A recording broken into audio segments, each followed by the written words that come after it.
అందరికీ నమస్తే. Welcome back to Shiva thoughts YouTube channel. ఎస్ఎస్సికి సంబంధించి ఏపీలో ఎవరైతే రీకౌంటింగ్ రీవెరిఫికేషన్ పెట్టుకున్నారో వాళ్ళందరి రిజల్ట్స్ కూడా రిలీజ్ చేశారు. సో చెక్ చేసుకోండి. కాకపోతే ఇక్కడ నిజంగా ఎస్ఎస్సి అనేది స్టూడెంట్ యొక్క జీవితంలో ఒక మరుపురాని ఘట్టం అనే చెప్పాలి.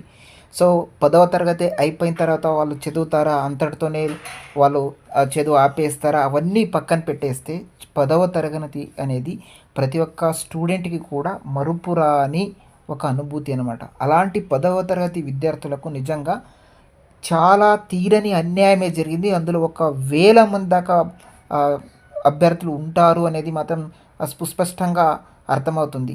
సో ఇప్పుడు ఏంటి ఇలా చెప్తున్నాననేది ఇప్పుడు మీకే తెలుస్తుంది. చూడండి, ఇప్పుడు ఎవరైతే 10వ తరగతి ఎగ్జామ్ రాశారో వాళ్ళందరూ కూడా సో మేము పాస్ అవుతామనే ఒక ధీమతోనే రాస్తారు. సో పాస్ అయినటువంటి వాళ్ళు పక్కన పెడితే కొంతమంది ఫెయిల్ అవుతుంటారు. ఆ ఫెయిల్ అయినటువంటి వాళ్ళలో నేను ఖచ్చితంగా బాగా రాశాను కదా, పాస్ అవ్వాల్సింది అని రీకౌంటింగ్ పెడుతున్నారు, రీవెరిఫికేషన్ కూడా పెడుతున్నారు.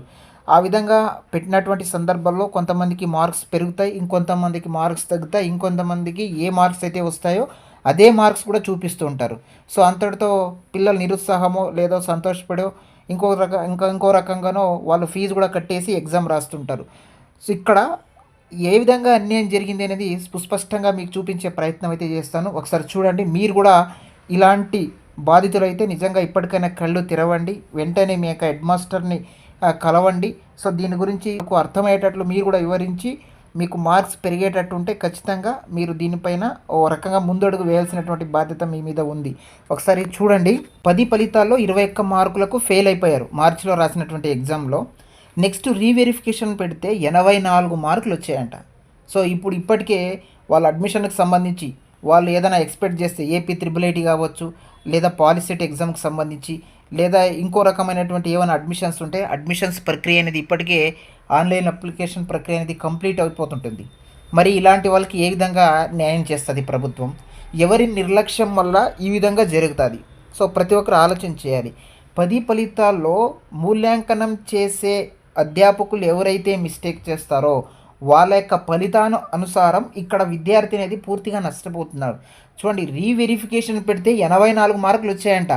సో ఫస్ట్ వాళ్ళు ఫెయిల్ చేసేసారు 21 మార్కులు. ఒకసారి చూడండి జరిగినటువంటి సంఘటన. వైఎస్ఆర్ కడప జిల్లా ఎర్రగుంట్ల పట్టణానికి చెందినటువంటి గంగిరెడ్డి మోక్షిత ఈ ఏడాది 10వ తరగతి పరీక్షలు అయితే రాసింది. ఫలితాల్లో మిగిలిన సబ్జెక్టులో మంచి మార్కులు వచ్చినప్పటికీ సోషల్లో 21 మార్కులు రావడంతో ఫెయిల్ అయింది. సో మూల్యాంకనానికి అంటే రీవాల్యుయేషన్కి దరఖాస్తు చేసుకోగా 84 మార్కులు వచ్చాయంట. మొత్తం 4 విభాగాలుగా విభజించి మార్కుల జాబితాలో 3ని వదిలేసి ఒక భాగంలోవి మాత్రమే లెక్కించడంతో 21 మార్కులు వచ్చాయి.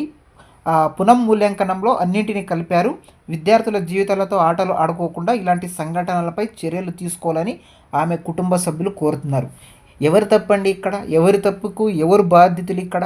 సో పూర్తిగా విద్యార్థి అనేది ఇక్కడ నష్టపోయినట్టే కదా. ఫస్ట్ ఫెయిల్ అయ్యాము అని వాళ్ళు ఏమైనా చేరా అనేది చేసుకుంటే వాళ్ళ యొక్క జీవితానికి భరోసా ఇచ్చేది ఎవరు? బాగా కష్టపడి చదివి ఉంటారు.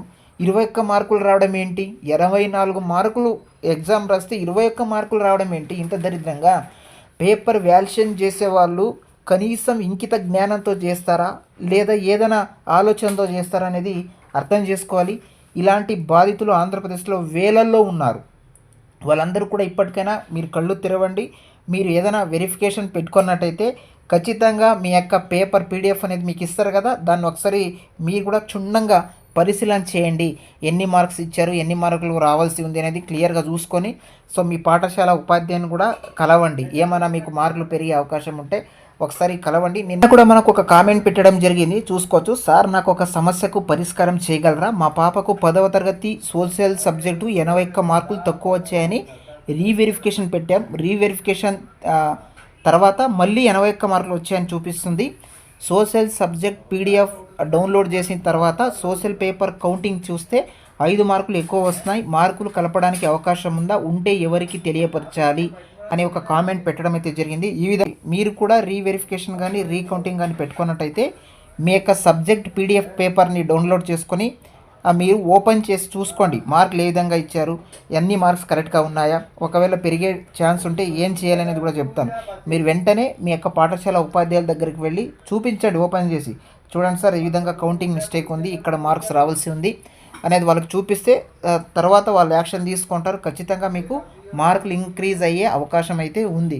సో ఇది చూడండి, పేపర్ మూల్యాంకనం చేసే విధానంలో చేసినటువంటి పొరపాట్ల వల్ల కొన్ని లక్షల మంది, కొన్ని వేల మంది విద్యార్థులు అయితే నష్టపోతున్నారు. సో దీనిపై ప్రభుత్వం అలాగే విద్యాశాఖ కూడా దృష్టి సారించి ఇలాంటి పునరావృతం కాకుండా చర్యలు అయితే తీసుకోవాల్సినటువంటి బాధ్యత ప్రభుత్వం మీద చాలా స్పష్టంగా ఉన్నది అనేది తెలియజేస్తూ, సో మీరు కూడా అలర్ట్ అయితే అవ్వండి. Thank you for watching.